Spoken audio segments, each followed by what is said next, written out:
After my class was dismissed, my teacher said, "Where do you think you're going? You're not allowed to go outside." "Why not?" "Everyone else gets to leave." I watched my classmates file past her into the hallway. Mrs. Paxton waited until the last student left before closing the door. She turned to me with that fake concerned face adults make when they think something's wrong with you. "Because of your sickness, you need to stay inside." "What sickness are you talking about?" "I don't have any sicknesses." I felt fine and hadn't missed a single day of school all year. She walked over and put her hand on my shoulder. "Sweetie, your mom told us everything. I'm not allowed to discuss it with you. If you leave this classroom, there will be consequences." Before I could ask more questions, she grabbed her lunch bag and headed for the door. She said she'd be right back after heating up her food in the teacher's lounge. The door clicked shut behind her and I was alone in the empty classroom. Through the windows, I could hear all my friends playing outside. Carla's laugh echoed across the playground. Someone was bouncing a basketball on the blacktop. The swings creaked back and forth. Normal recess sounds that I should have been part of. I tried to focus on homework but couldn't concentrate. What sickness was Mrs. Paxton talking about? Mom hadn't mentioned anything at breakfast. I felt my forehead, but it wasn't hot. My throat didn't hurt. I wasn't coughing or sneezing. Nothing made sense. 10 minutes passed. Then 15. The sounds outside got louder as more kids finished lunch and joined recess. I could see them through the window running around and having fun while I sat trapped at my desk like I was in detention. But I hadn't done anything wrong. Finally, I couldn't take it anymore. I needed to get out of this room and find out what was going on. I walked to the door and turned the handle. It didn't budge. I tried again harder.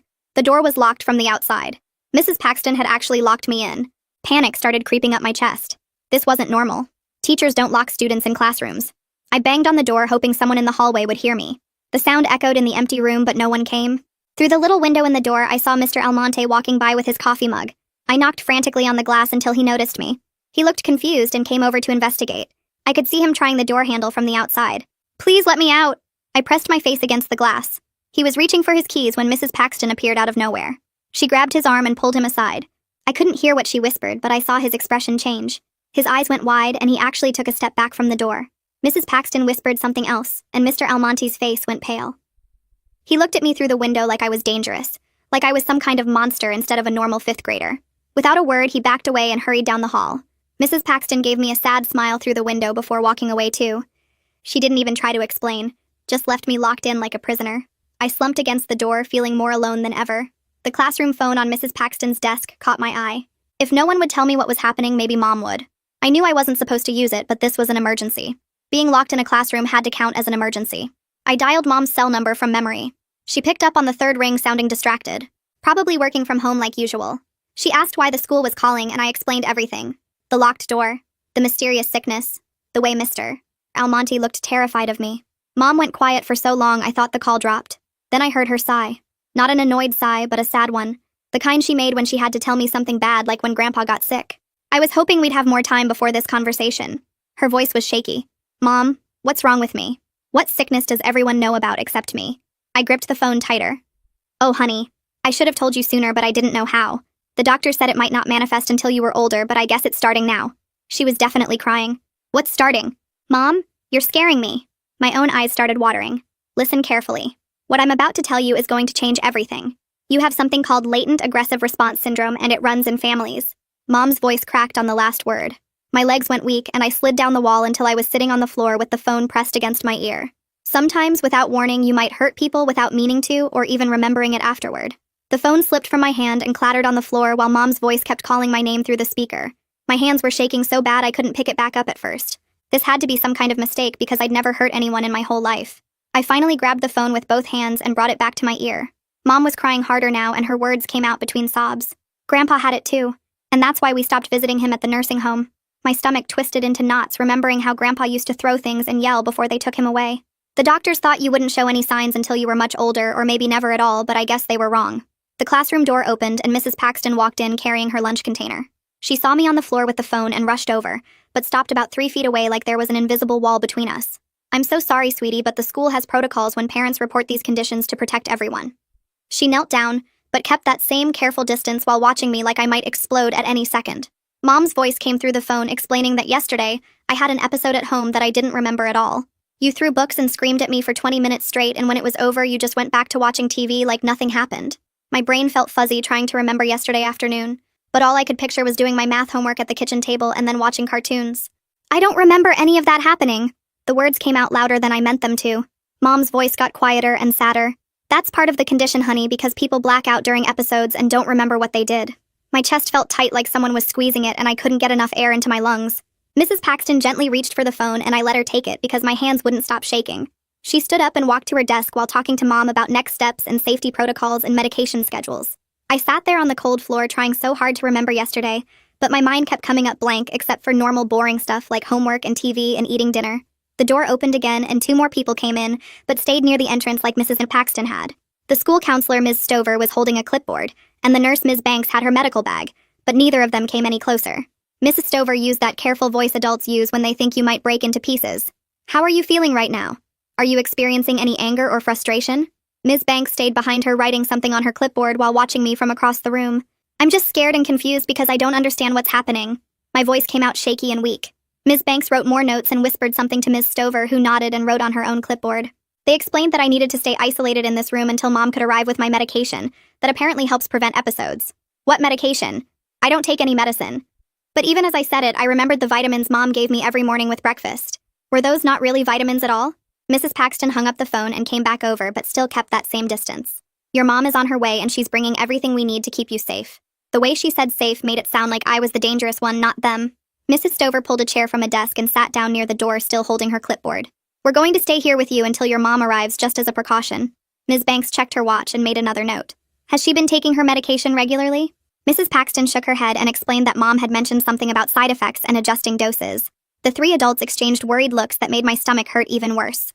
Through the window, I could still hear kids playing at recess, and Carla's laugh echoed across the playground. They were all out there having fun while I sat trapped in here finding out I was some kind of monster who hurt people without knowing it. Ms. Banks asked more questions about whether I felt hot or cold or dizzy or angry.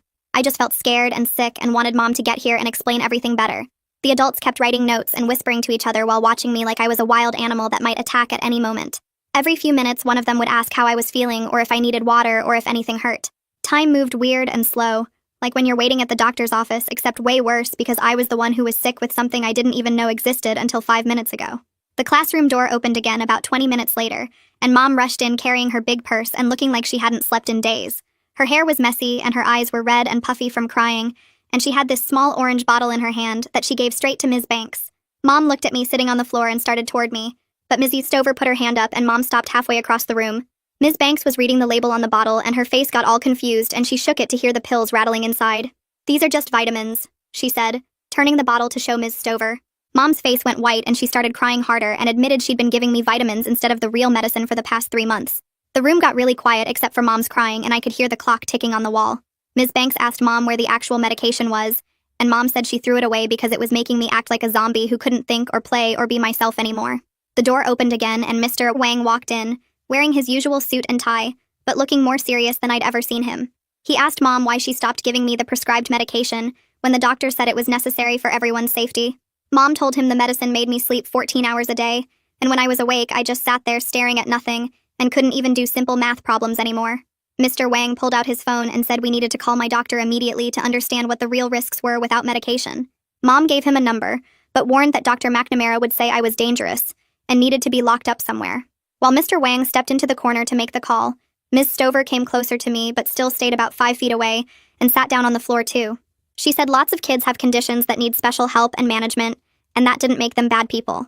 I could tell she was trying to be nice, but her hands were shaking a little, and she kept looking at the door like she wanted to leave. Mr. Wang put his phone on speaker, and this woman's voice filled the room introducing herself as Dr. Brighton McNamara from the Children's Psychiatric Unit.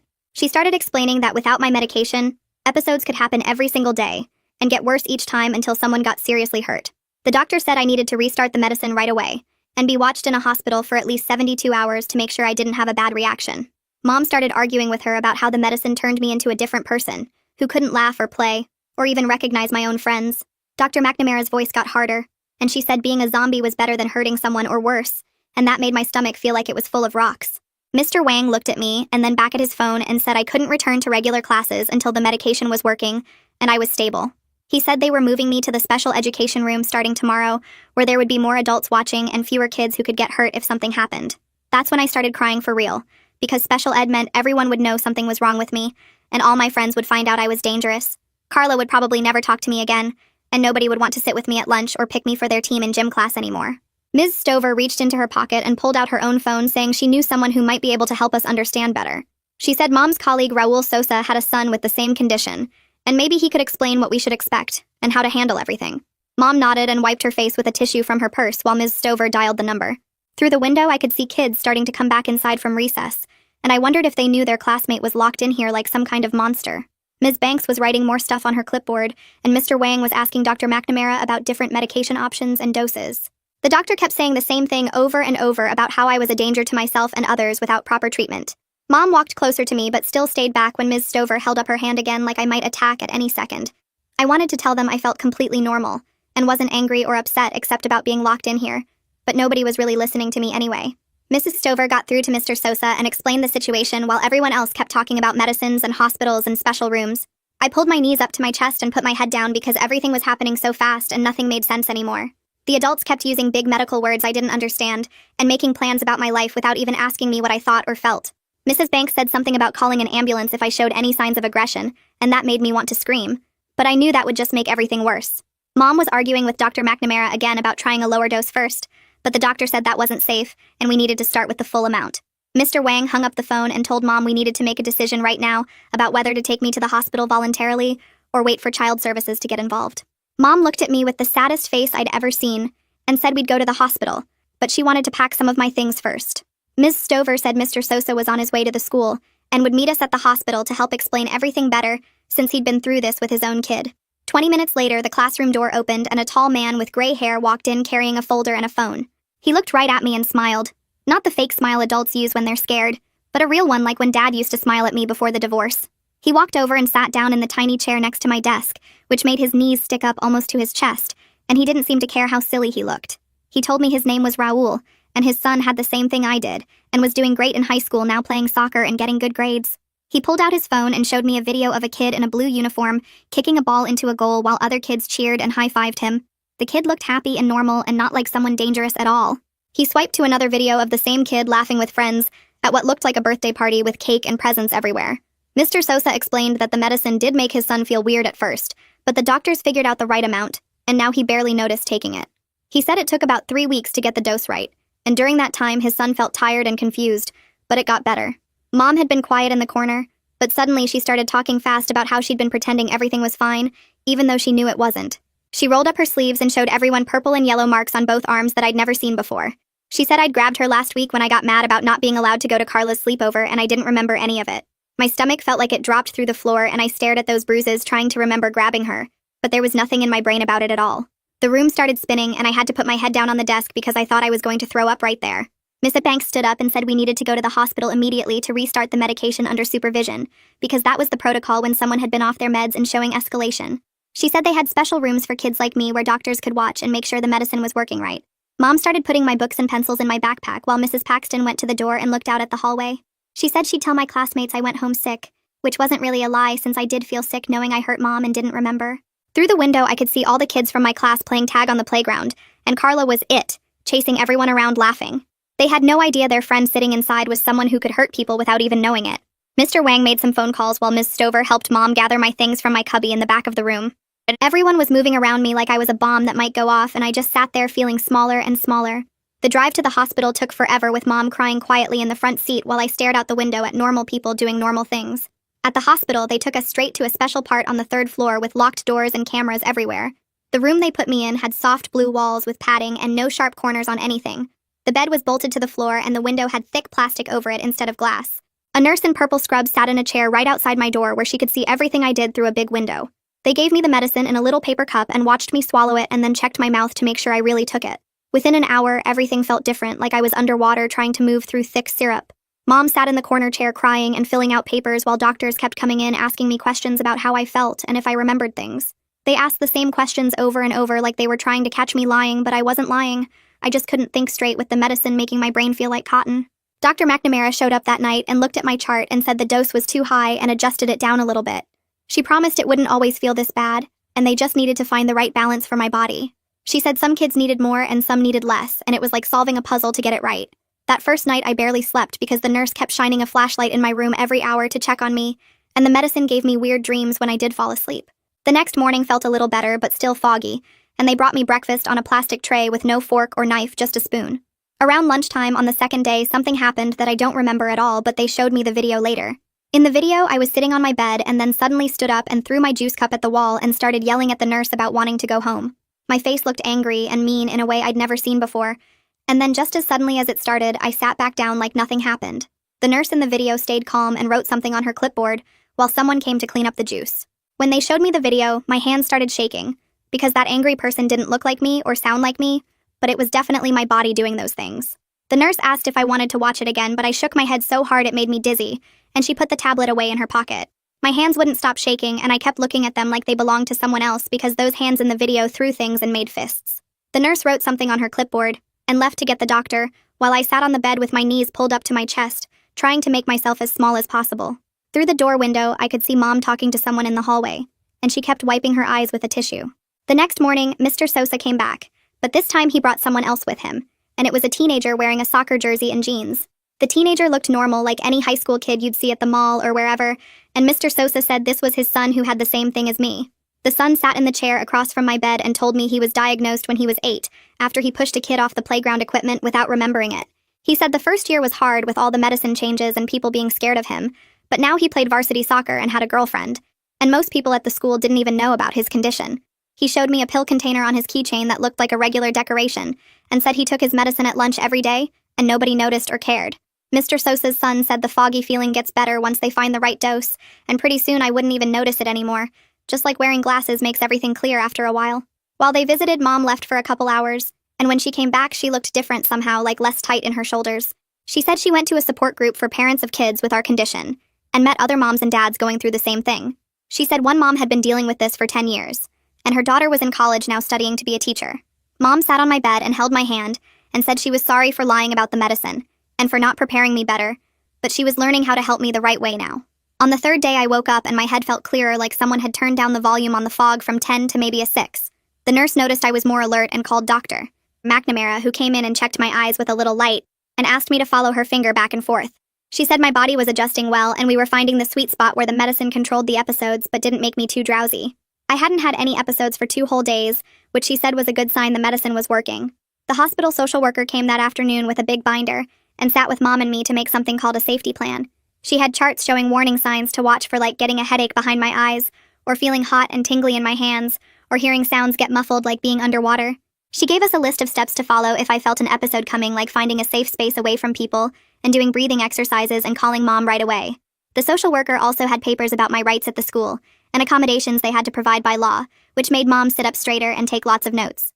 Mr. Wang showed up the next day wearing a tie instead of his usual polo shirt, which meant this was official school business.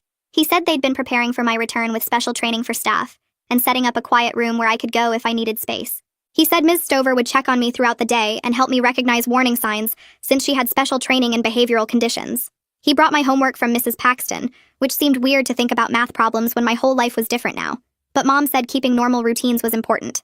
That evening, Mom and I practiced identifying my specific warning signs, and she had me close my eyes and describe what I felt in my body right before the episode I didn't remember. I told her about a weird headache that started behind my left eye and spread across my forehead, and how my fingers felt buzzy like when your foot falls asleep. She wrote everything down in a notebook and said we'd track patterns to figure out my triggers, which might be stress or lack of sleep, or even certain foods.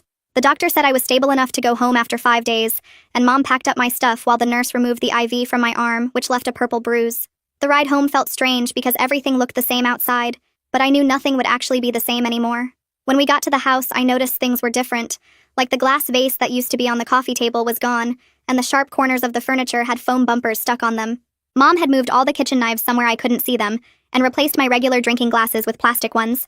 My room looked mostly the same except for a camera mounted in the corner near the ceiling, and Mom showed me the baby monitor receiver she kept in her room. She said it was just until we knew the medicine was working completely, and I could turn it off when I changed clothes, but she needed to know I was safe at night.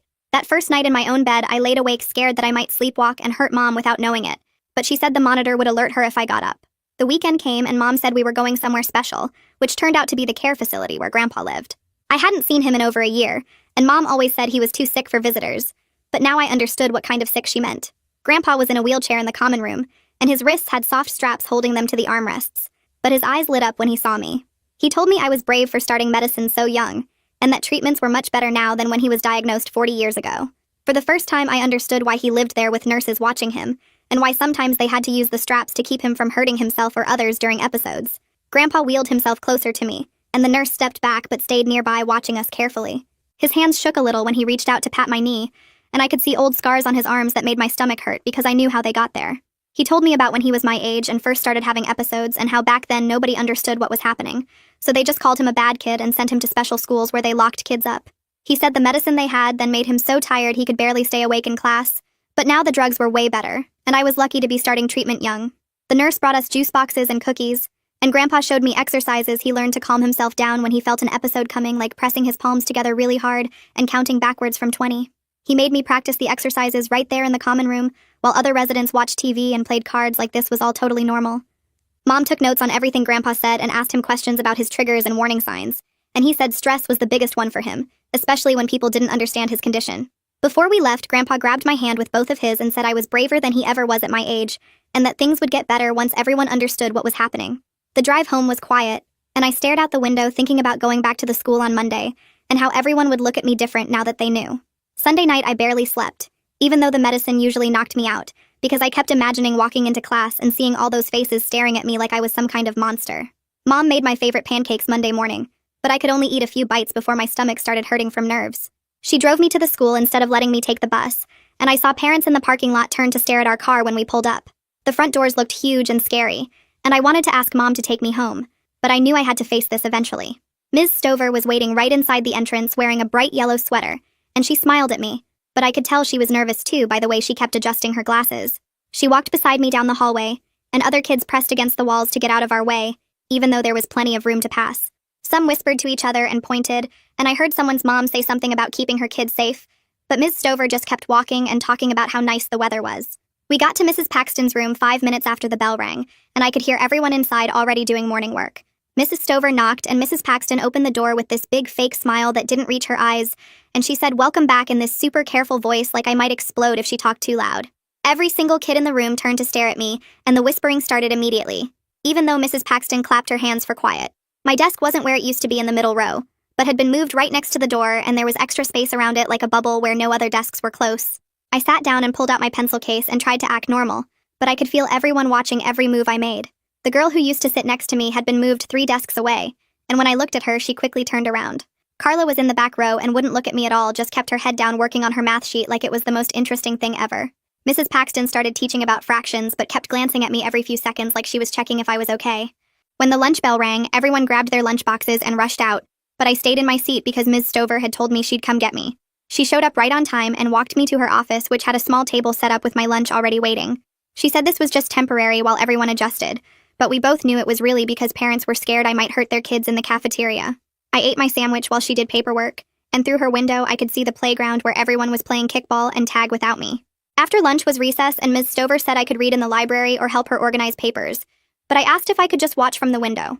She let me stand by the big windows in the main hallway that looked out at the playground, and I watched my friends run around and laugh like I used to do with them just a week ago. That's when I saw a mom I recognized talking to Mr. Wang near the playground fence, and she kept pointing up at the window where I was standing. Mr. Wang was shaking his head and holding up his hands like he was trying to calm her down, but she looked really mad and kept pointing at me. The mom grabbed his arm, and I could see her mouth moving fast, even though I couldn't hear the words through the glass.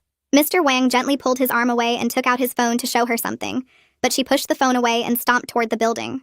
A few minutes later, I heard shouting from the main office down the hall, and the mom's voice saying I was dangerous and shouldn't be allowed near normal kids. Mr. Wang's voice was calmer but firm, saying something about federal laws and my right to education with proper accommodations. The mom yelled that her tax dollars shouldn't go toward keeping violent kids in regular schools, and that's when Ms. Stover closed her office door so I couldn't hear anymore. That night, Mom got a call from another parent who said a group of them were starting a petition to have me transferred to a special school for kids with behavioral problems.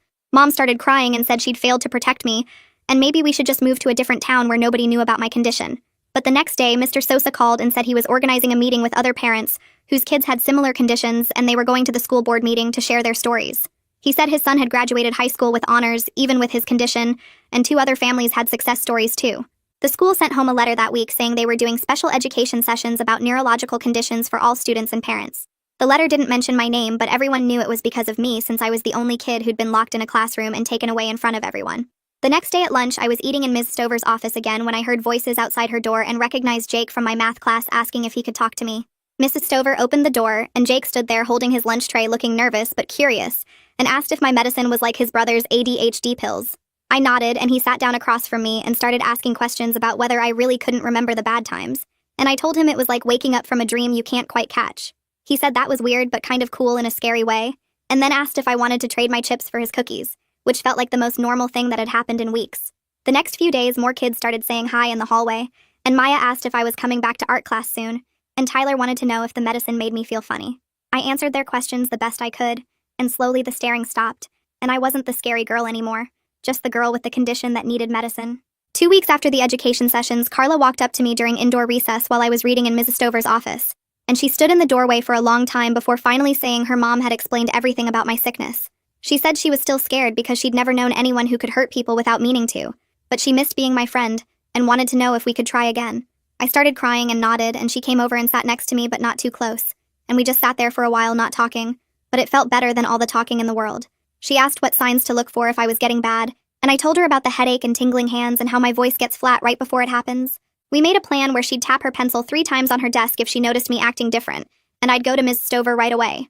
Having someone who knew everything and still wanted to be around me made the heavy feeling in my chest lighter, and I could breathe better for the first time since the hospital. Every day, Carla sat a little closer, until by the end of the week she was right next to me again, and we were sharing her colored pencils during free time. A month after I came back, Mr. Wang called Mom and me into his office and said I'd been doing so well that they wanted to try supervised recess with a small group. I could pick 3 friends to play with while Ms. Stover watched from the bench, and if everything went okay, we'd add more kids each week. I picked Carla and Jake and Maya because they'd been the nicest, and that first recess outside felt like Christmas morning.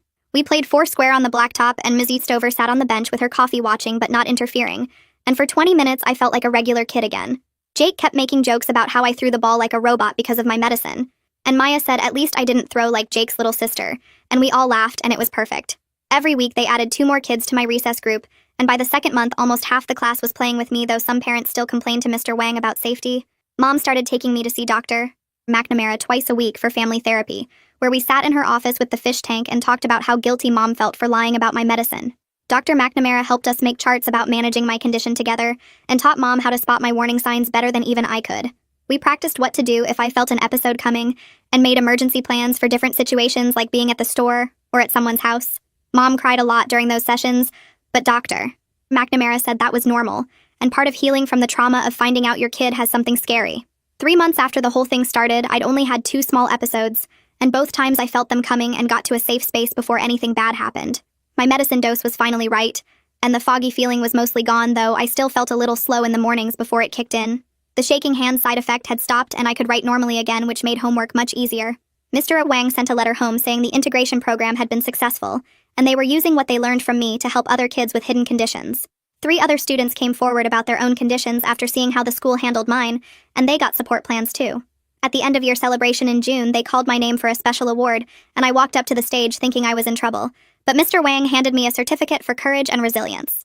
Even the parents who'd been scared of me clapped, and Mrs. Paxton was crying, and Mom was recording everything on her phone. Life wasn't the same as before and never would be, but it was good in a different way, and I had friends who knew the real me and still cared, and that was enough. Thanks for hanging out and questioning things right alongside me today. Really enjoyed digging into all those curious little details together. Until we meet again, take care, subscribe for more content like this.